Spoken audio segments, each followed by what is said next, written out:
Hello viewers, HR Optimum welcomes you to another video sharing.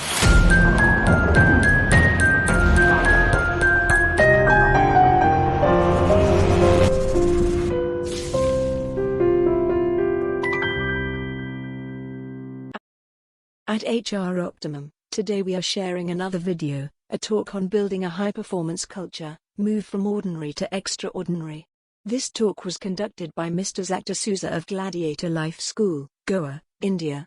This was initiated to understand the journey of the author, Dr. Ravindran, an human resource management professional, from the ordinary to extraordinary career success. Do watch this discussion.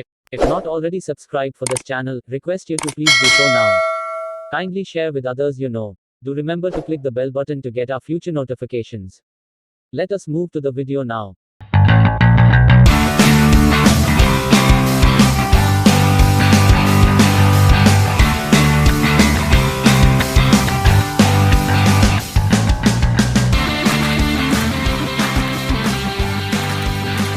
Welcome to another brand new episode of Gladiator Life School. Now, my name is Zach D'Souza, and I'm going to be bringing on board experts, trainers, and influencers so that you have the opportunity to play a better game in this journey called life. Today, I'm so proud and privileged to have with me Mr. Dr. Ravindran. And Dr. Ravindran is a PhD holder in management. He is a seasoned HR management professional with close to 3 decades of work experience in different industries. Now, throughout his corporate journey, he has helped many lives within the organizations, and he's helped them reach their careers aspirations through effective coaching and mentoring. Now, Dr. Ravindran has also many publications to his credit, and they have come in various journals, newsletters, and this is primarily with regard to HR and it's primarily with regard to human resource management. Now, he has also published his very first book, which is titled Build a High Performance Culture. And this book is an Amazon bestseller as well. So I'm so proud and privileged to have you on board, Doctor. Thank you for coming on the program. Thank you so much, Zach. Pleasure having you. Pleasure to be part of with you this show. Thank you. It will be my pleasure to share whatever I have. And thank you so much for calling me to your this show. Thank you so much. It's a pleasure having you, Doctor. Well, Doctor, a lot of our viewers are young working professionals who are driven. They are quite ambitious in finding success in different industries wherever they aspire to go. What would be your advice to them? See, today's generation is much smarter than us. Not us, you are still young. Yeah, maybe my generation, yeah. So for them, it is everything is available on a platter on a single click, right? So I don't know how much I learned from whatever I share to them. But of course, I would say what with my experience, what maybe my advice is you be always a productive and result-oriented person. This is my primary advice. Wherever you are, whichever industry you are, or whichever organization you are into, so you be always a productive and result-oriented person. So without results, nobody's going to ask you, or nobody is going to afford you in the organization, right? Right. Result is the one thing, or when you become productive, that is the one thing you can sustain in the organization, right? Exactly. So in case you are not productive or result oriented, this is the time you need to look at your performance gap. If there is a gap in the performance, you must understand and fulfill that. Maybe upgrading yourself, maybe upskilling. In case you have any skill gap in delivering your results, then it is the time to look at and fulfill those gaps. If you are looking, if you are short of some kind of skill gap, that has to be taken care through some training intervention. So you can sustain the organization, and especially in this is very competitive environment outside.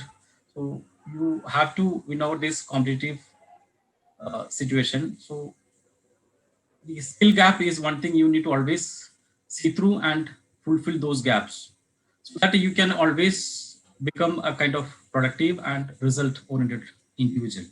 Absolutely, absolutely. I think Yes. any place where anyone desires to excel, it's important that they be productive and they also be result oriented. Yeah, Yes. Without results, exactly. nobody is going to afford you. Absolutely, absolutely. That is the This sustaining factor. exactly, doctor. Well, doctor, could you also run us through your book? It's Build a High Performance Culture. That's what the book is titled. So could you kindly run us through your book also and tell us, how would this book benefit the young working individuals out there? Uh, yeah, I'm happy to share that.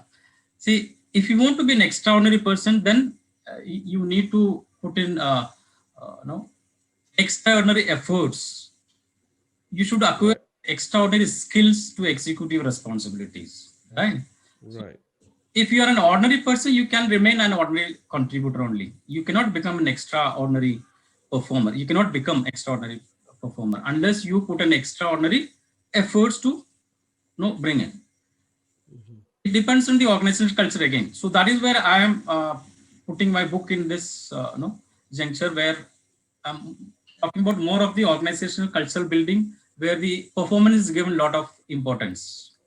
Right. So the research shows that 5% of the high performers contributing much more to the business compared to the other 95% of the population. Right. There are clear-cut research. So you mean the 5% people are contributing towards the growth of the organization, and what I've said, the right percentage is 26%. If you talk about the organizational total overall productivity, the 26% is contributed by this 5% population. You can understand the impact. So It's a 5%. Let me get this right. So yeah, 5% of the people in an organization are yeah, contributing towards 26% of the organization's productivity. yes. So Wow, it's that's contributed by yeah. the 95%. So you can see the significance, right? So the other 95% people have to gear up to give more productivity, right? So Mhm. somewhere they have to be addressed, right? So in any organization, when we do the periodical the performance assessments, so there are some kind of people we will categorize, like some high performers, low performers, average performers, right? So the 5% is always on the higher side, that they contribute much more, what I said, 26%. So other 95% population is not much addressed in the organization. Also, you will get a lot of importance to these 5% people, and they grow on a faster mode, right? That's the, Right. you have to admit it. So other 95% we have to focus, and those people have to learn up the whatever the gap they have, they need to understand those gaps. Organizations must help into these gaps to fulfill, so that they also come into that 5% club, so that overall this organization can grow and get into more success. So that is where I brought into this topic, that build a high performance culture, wherein I have briefed about my practices, many practices from the employee perspective and the employer perspective, so that both will have a win-win situation. It is not only the one sides; it's both organization and the employee gets benefit. That's about my book I'm talking about. Yeah. Thank you so much for that, doctor. Well, what was the lack that you observed in organizations or in employees or in individuals that ultimately led you towards unveiling this book? See, even when I started my career, I was not a super performer or high performer, right? So I belongs to a small village, and I migrate to a city, a big city like Delhi. So when I migrate to city like Delhi, I also face a lot of shortcomings in terms of personal development. That helped me back at multiple instances, resulting in a low confidence person. Right. Since then, I will gear up and match the pays to put myself in a win-win condition. Right. So I worked on my skills and empowered myself, moved from average to a high performing category. That was my own experience when I moved to a city like Delhi. I have to gear up and I have to acquire more skills to develop my own. That's why I put in efforts and I moved out from the ordinary to a extraordinary performing level. Since then, I was thinking I should contribute to those categories employees who feel left out when we filter through various mechanisms followed in the organization, right? But earlier I said, no, the 95% populations, they are screened every year. There are some periodicity which in any organization will have to identify such people, right? So that's the time they have to identify such people and they have to bring into the front line where they also contribute towards the organization of the growth, right? So within that organization, maybe if I work with an organization, I have limited reach to a people only that organization, right? So then this thought process came in that, okay, instead of just restricted to my own organization, how I can reach to my society, where if I want to contribute towards society, then I cannot only restrict to my organization. So then this idea came in, let me put this into a book sheet where the everybody can see and read and they can understand, then they can, if it is possible, they can implement it, right? Society perspective, I put into this book shape. It was pending since long, but then last year it came out and it is out in the market now. Wonderful, wonderful, Doctor. Any of my authorship. Right. You did just share very briefly a little bit about yourself, but if you could kind of elaborate, what's your story, Doctor? What was it that propelled you towards this level of excellence and growth, that's both in your education as well as in your career? So it's been a long and difficult journey to get here. Probably years of worth of work, sweat, and tears in pursuit of my dream, actually. I feel so proud to be a successful HR leader. And now, after publishing my first book, I'm an author. So this is again, the book publishing is one of my dreams. So now feel which, my dream come true.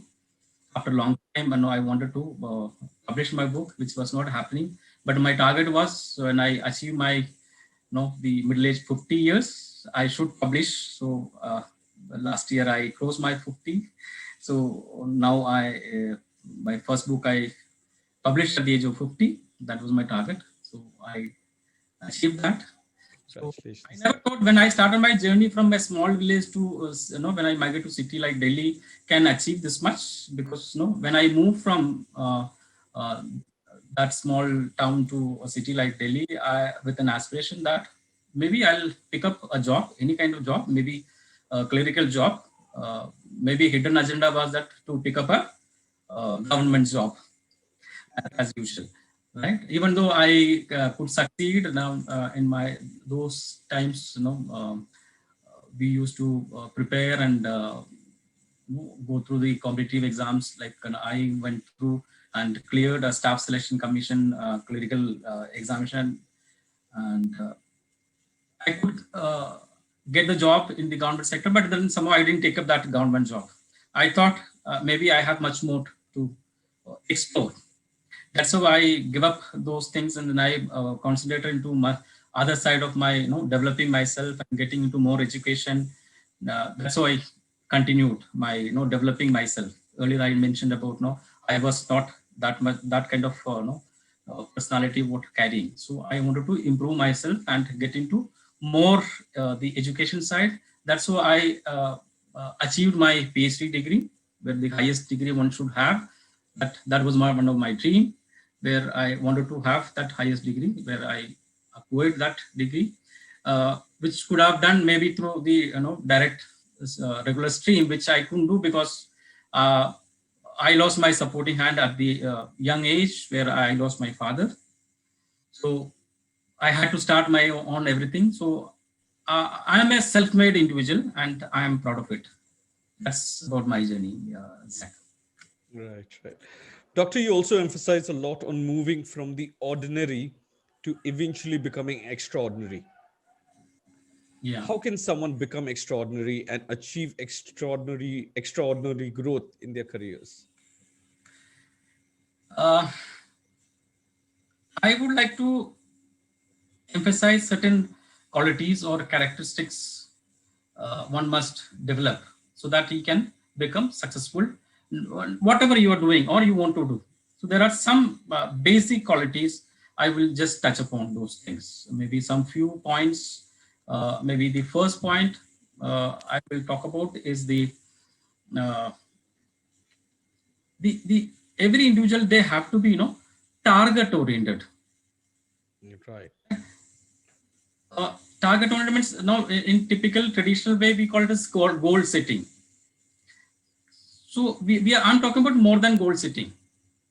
It is, I'm talking about the outcome, the specific outcome what you want to achieve. You have to be very specific. Categorically, you need to decide what is the outcome you want to. So that's the kind of target I am talking about. So you as an individual, you have to be a target oriented individual. Such quality you have to acquire. Clear cut with a smart formula where you have to be very specific, measurable, achievable, relevant, and time based, time bound. Target you have to fix so that you can achieve what you want. That's the first quality I would talk about to become successful. Second is the every individual, you should focus on the quality. That individual has to be a quality oriented person. So today everybody is the quality conscious. Right. Even when you want to buy a product, you're in good quality. Yeah, you look at even 10 rupees pen. When you buy, what you see? You see the quality, right? Is it worth 10 rupees? That consciousness today everybody got. Those generations gone. No, so if you are spending money, you are supposed to get a quality product to you. So that comes in our personality also, in your delivery also. When you want to deliver your results, you have to give a quality delivery. Right. Even as an example, like if you are working at in your office, whatever input you are giving, that has to have a quality output. Right? That's what I mean. So it is not only the customer point of view I'm talking about. I'm talking about any profession. If you are delivering something, that has to have some quality standard. You should match that. So you should be focused on the quality. You should be a quality oriented person. That is one success point what I am talking about. Right. Then third point I am talking about the cost consciousness. See, today every industry is facing a big challenge on the cost. Right. So there are many employees, if you see in the organization, they do a lot of wastage. So the day you plug in those wastages, that is only possible when you have a cost consciousness, right? So when you control your cost, the profits automatically goes up, right? So even single penny you save, that have a huge impact on the profitability of the organization. So each individual in the organization, if you talk about this quality consciousness, the organization can, in larger terms, can achieve much more the profitability. It's just very small, but when you talk about at the larger scale, across the organization, there can be a lot of cost savings. So this is only possible each individual have that kind of consciousness, right? That's the third quality what I would like to talk about. And the fourth point I'm talking about is the person has to be very customer oriented, right? Customer orientation in the sense, it is not only for the person who's coming and buying, those customers. Both customers are in organization. There are two types: internal and external customers, right? So both customers I'm talking about. Internal customers within the organization also, you are supposed to give some service to the other cross function, right? So this cross function has to be satisfied. All right. So this person can satisfy only when he is kind of that kind of cost. Sorry, the customer orientation consciousness will have. Otherwise, he may not be able to fulfill. Otherwise, he will have the clashes with the organization, right? So what I in bottom line, what I'm trying to say is anybody from the cross function should be happy to come to me and take my services. Instead of going to some other person, they should be okay. If I go to this person, I'm sure he will be fulfilling all my requirements.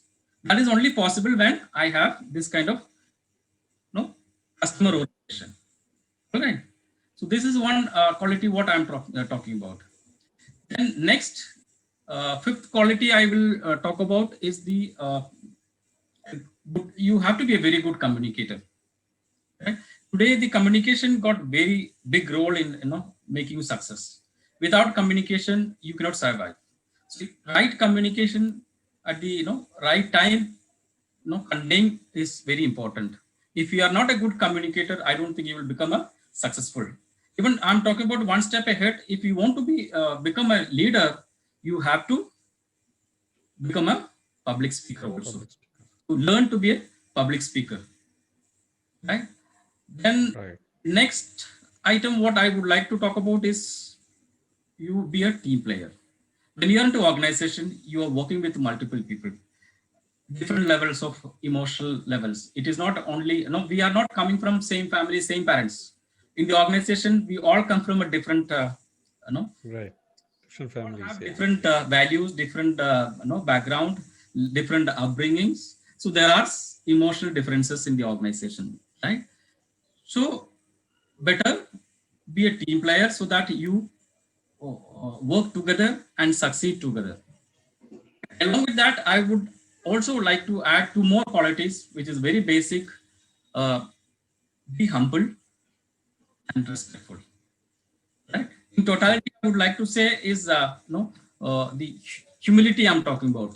Right? So the humbleness and respectful, that makes you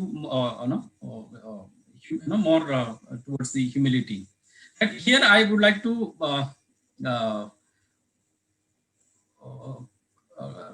give you a quotation from a very popular management consultant. He is Philip Van Hoos. He says, treating everyone with respect regardless of who they are or their station in life is an act of leadership. It's very clear from his quote, if you want to become a leader, you have to learn to respect people, regardless of their position, their background. You need to be, if you respect, you will get in return the respect, right? So the Philip Van Hoos very clearly talks about this. And in addition to, I would also like to talk about two more leaders from our country, our great father of our nation, Mahatma Gandhi. I always quote his name when I talk about humility. I mean, he is a great example for humility.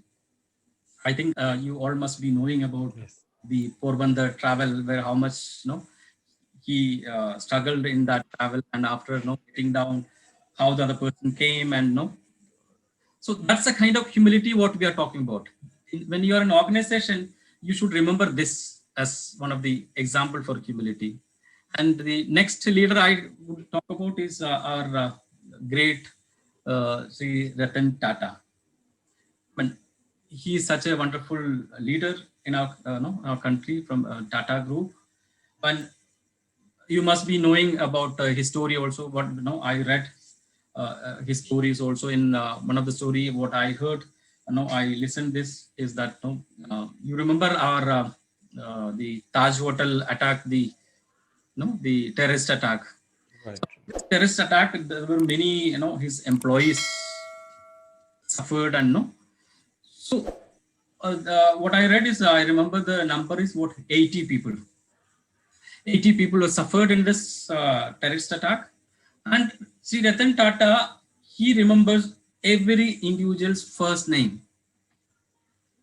That's the attachment towards his employees. That's the humility what we are talking about.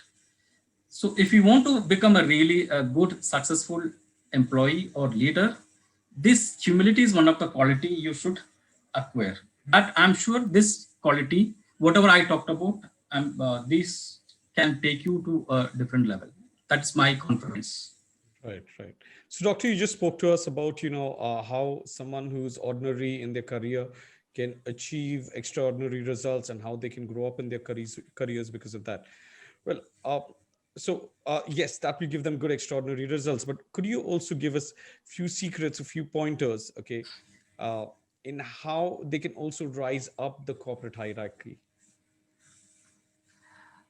Yeah, of So course. your work speaks, like you said, your work speaks. If you do, if you're productive, if you're goal oriented, definitely you're going to get those results out in the company. I'm Yes. sure that's going to help you grow.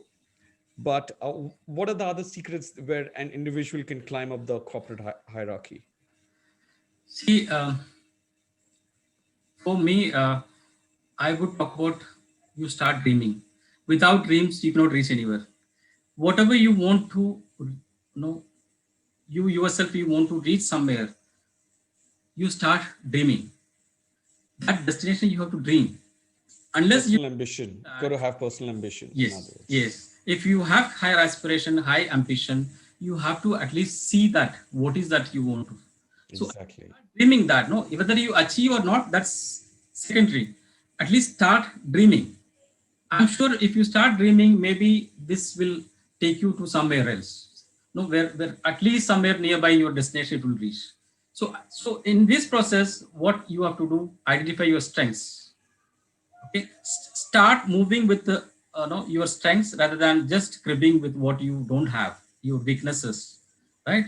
So there are many people in the organization or what the major crowd, they always cry that no, I don't have this, I don't have this, I lack this. So they talk about, they project more of their weaknesses and they try to do. So whereas you as an individual, you have so many other things which can be a strength to you, right? Focus on those, develop from these strengths, right? So those gaps or the weaknesses what you have can be bridged over the period, right? So at least you take the first step with what you have today, right?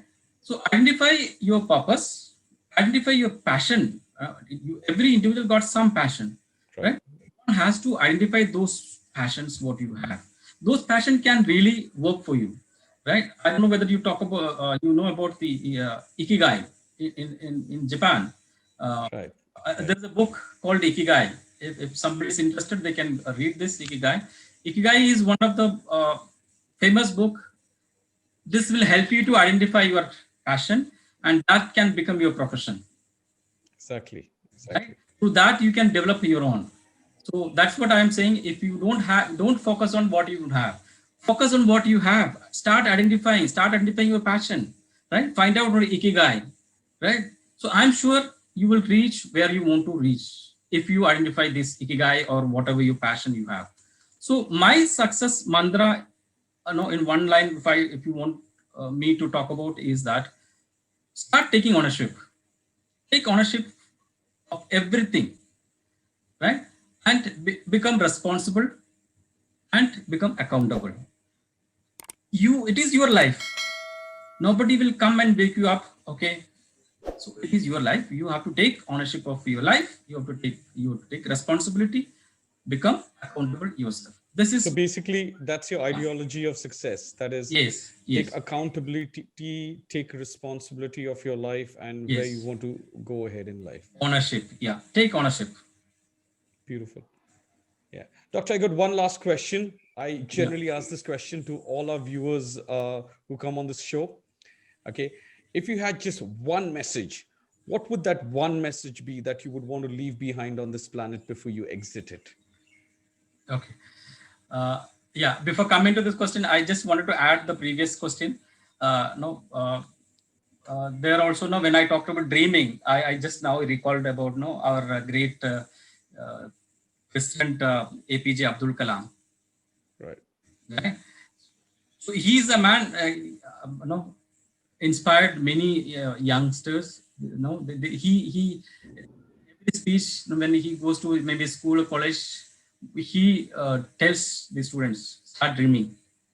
I'm a great fan of APJ Abdul Kalam. I read a lot of his books. So one book I recommend is that the topic what talked about here is so I recommend a book from Dr. APJ Abdul Kalam, My Journey, Transforming Dreams into Actions. I would appeal all audience to read this book. Excellent book. You can understand what struggles, what he went through, and how those strengths he put into actions. That's how he got into the success. So exactly what I'm trying to say is that when we talk about this topic, so now I recall this. It's one of his book. Sorry, but when you asked, suddenly That's absolutely all right, doctor. That's absolutely all right. But yes. So now your question is what is that ideology coming back to the last question. Yeah. Okay. If you had just one message that you could leave behind on this planet, okay, before you exited, what would that message be? What would that one piece of advice be to the next generation? What is that one message you want to leave behind before you exit this planet? I would say in simple words, be a winner and be known as an extraordinary individual. Right? Be known extraordinary. The only way you can progress in life ahead. Right? So I will conclude this with a small quote from Mother Teresa.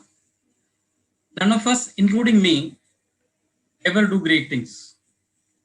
But we can all do small things with great love. And together we can do something wonderful. That's what the Mother Teresa said. With that, I conclude my one-line message. Thank you so much, doctor. Thank you so much for being on the program. Thank you so much for being on Gladiator Life School. It was a pleasure having you. It was a pleasure talking to you. And thank you for imparting all the knowledge that you had into our viewers and listeners out there. Thank you so much. Once again, Zach, calling me. I hope your audience will have some benefit out of it. Thank you so much. Yeah. Pleasure talking to you. Bye-bye. Bye-bye. Please do subscribe to our channel if not already subscribed. Kindly do comment and share with others you know. Do remember to click the bell button to get our future notifications. See you soon with another video. Till then, take care, be happy and be productive.